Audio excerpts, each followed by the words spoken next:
Good day mga kalabs sa Sakatronics. Ayan, sa ngayon guys, meron tayong ayusin guys. Ayan, Alto AX10. Ayan, ang problema nito guys, wala siyang power. Tapos yung ano niya, ayan on. Nag-blink yung limiter niya at saka yung green na power wala nag-ano guys, hindi nag-steady. Ayan guys, kita nyo ba yung yung problema guys, no? Ayan ang problema niya. So ngayon, trouble natin guys, i-check natin. Voltage checking tayo. Gamit tayo ng Habo Test multi-tester guys. Ayan po yung, ito po yung niya guys, yung power supply at saka yung main board ng amp. Yung maliit na board dyan guys, yan po yung niya, yung preamp. Ayan, i-test natin guys. At saka mag-voltage check tayo. At saka ito kasing guys, yung mga Alto na TX10, po siya, power sock po yung niya guys, yung power supply. Kaya mag-voltage checking tayo guys kasi wala, para malaman natin guys anong problema, yung sa secondary ba na niya or sa primary, yung sa may power supply ng primary. Ngayon guys, check natin yung kung may, kasi yung supply nito guys is 33 volts.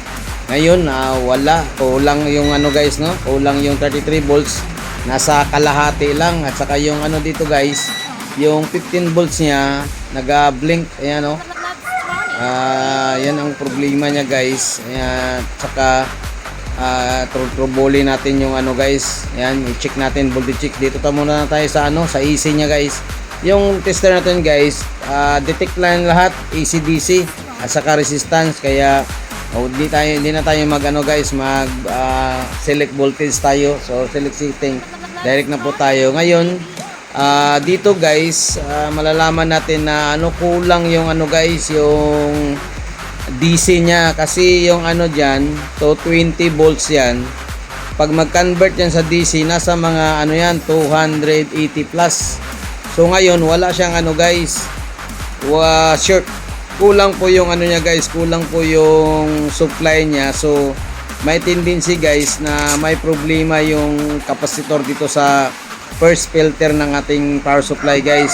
Kaya nagba-vlog ako ng ganito guys, baka para naman sa mga beginners natin na mga repairman dyan guys, kasi baka hindi pa nila naka ng mga ganito guys, na mga trouble.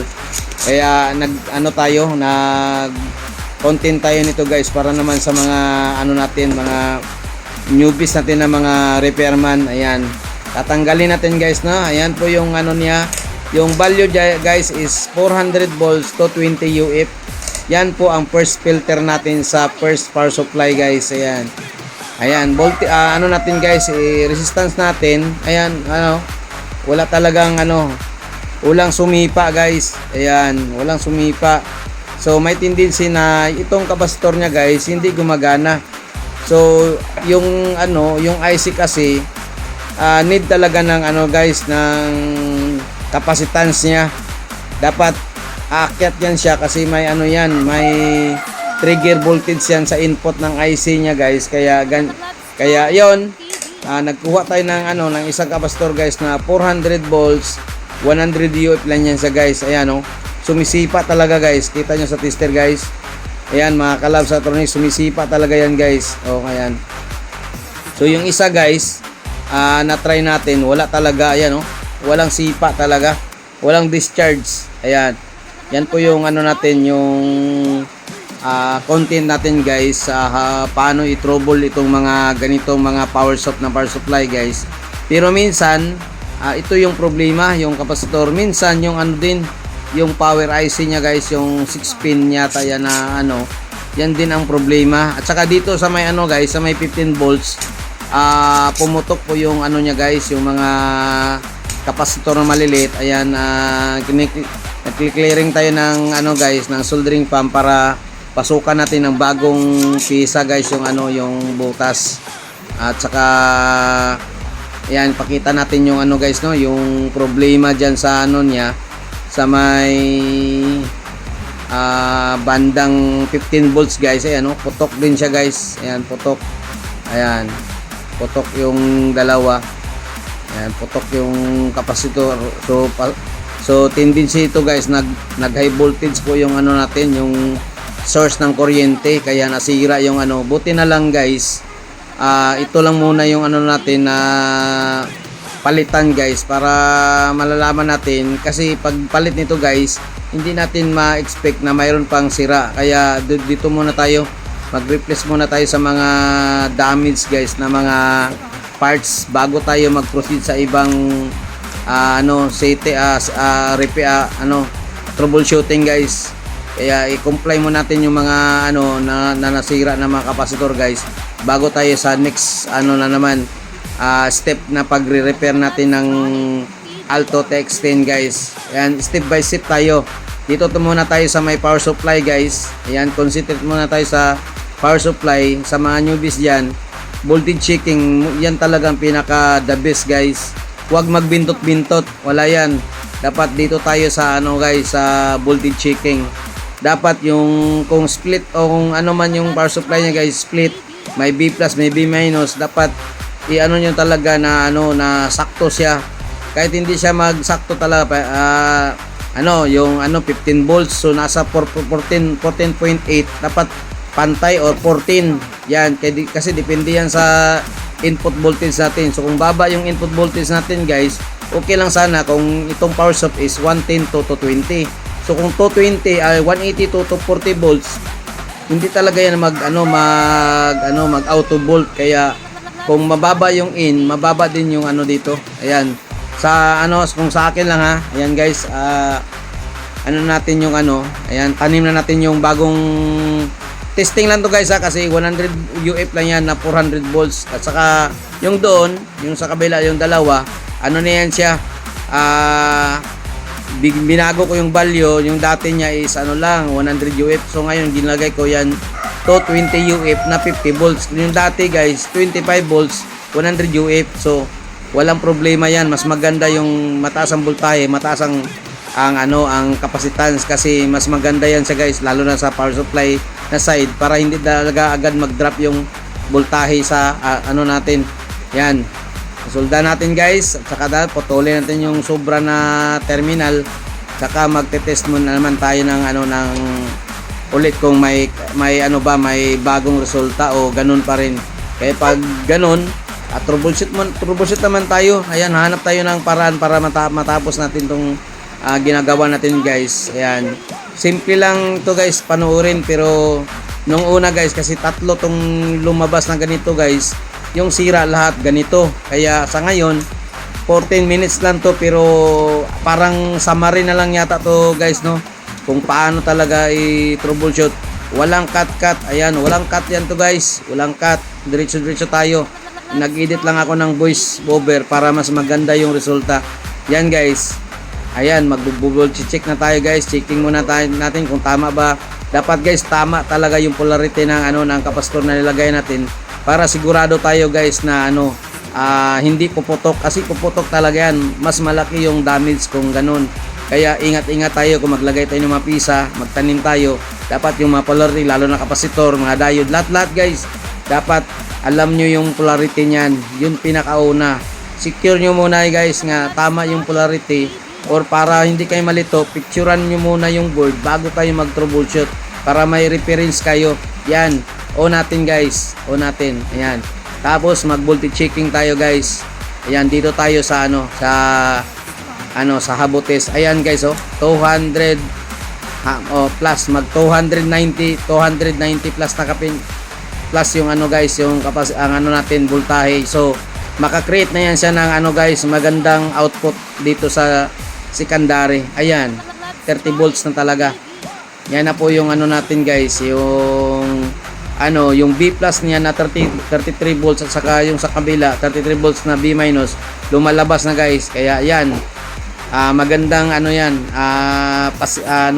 na gumagana siya guys. So yung dyan, problema, yun talaga yung kapasitor, yung main kapasitor niya guys, na 400 volts to 20 UF. Kaya ngayon guys, ayan, mag-voltage checking tayo dito sa may preamp guys, sa may niya, buffer, at saka yung sa may limiter side, kasi yung board niya guys may limiter yan. Kaya ingat-ingat din tayo, baka makagat tayo ng voltage dyan sa 220 na side guys. Kaya yan, ingat-ingat tayo. Ayan na. Ayan, off na natin guys. Tapos on natin ulit. Ayan, ilaw na. Ayan, mag-ilaw na yan talaga mamaya guys. Ayan, kasi yung hinahanap natin na 15 volts at saka B-15, B plus 15 at saka yung B-30 volts at saka B plus na 30 volts ay andyan na guys. Kaya ngayon i-fix muna natin yung volt guys, temporary, para hindi naman ma-disgrasya yung ginaayos natin guys. Ayan, sa ngayon yung kapasitor natin guys is ano pa lang, yung 100 volts na ay hindi, 400 volts 400 volts 100 UF. Kasi ano yan guys, pang testing lang natin. Kaya ganyan talaga magano guys, dapat may mga pang testing tayo ng mga parts guys, para hindi tayo mahirapan.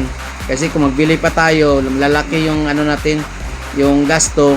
Mamaya na tayo, saka na tayo magbili ng bago kung good condition na po yung ano natin guys, yung board na inaayos. Yun pinakamaganda. Mayroon tayo pang repair na parts guys. Yan, sa mga newbies dyan, sundin nyo lang ito guys. Madali lang pero masakit din sa ulo, kasi hindi lahat ng trouble guys madali lang ayusin. Pero dito guys, yung unang repair ko nito, naghihirap talaga ako dito guys, kasi hindi ko alam na open pala yung kapasitor guys. Kaya naghihirap ako guys. Kaya ngayon sa ano natin, sa ikatatlong repair natin guys, nag-ano na talaga ako, nag-vlog. Ayan, same lang sila ng sira tan lahat guys, kapasitor lang lahat, kasi nag-over voltage yata tong ano nito. Kasi dati guys, yung ano nito guys, yung system niya wala silang EBR. Ngayon kung lalakas yung kuryente, kasi step up yung gamit nila, hindi EBR eh. Ayan, on natin guys. Ayan, oh, mayroon na. Ayan sa guys, pa nag-green na, nag-green light. Oh, ayan. Oh, ayan guys. Goods na tayo guys, no? Ayan, sound check lang tayo ng ano guys, ng microphone, kasi mas maganda sa microphone tayo, para kasi kung music guys, hindi natin alam, baka maano siya, ma-copyright, at saka sayang yung ano na content natin. Yan, sa mga newbies diyan, sundan nyo lang yung technique natin guys, kung paano i-troubleshoot yung ano unit. Ganito lang kasimple guys. Ayan, voltage checking tayo.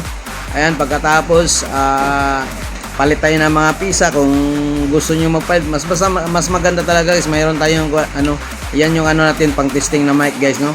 Ayan po yung Stoga guys na microphone. Ayan, magsa sound check tayo. Ayan, original ano talaga yan guys, ha, original boses talaga yan. Ayan guys, magsa sound check tayo.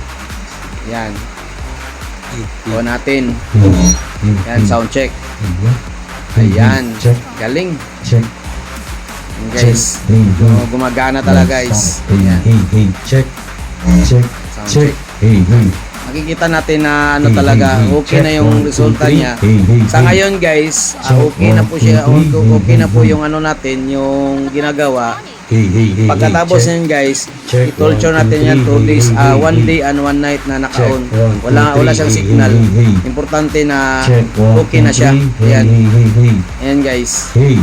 Tapos yung kapasitor mamaya guys, palitan natin ng ano talaga, yung 400 volts na 220. Ayan na, okay na daw.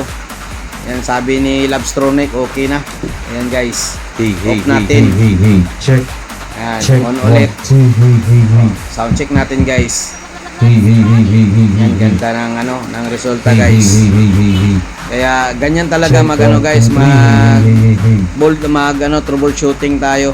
Ano, gamit tayo ng ano guys, ng voltage checking. Ayan, galing sa dulo, sa una-unang pasok ng kuryente. Ayan na guys. Ayan. Ayan na mga guys, no. Mga kalabs, hanggang dito na mga kalabs sa Tronics. Magandang umaga, and God bless and keep safe.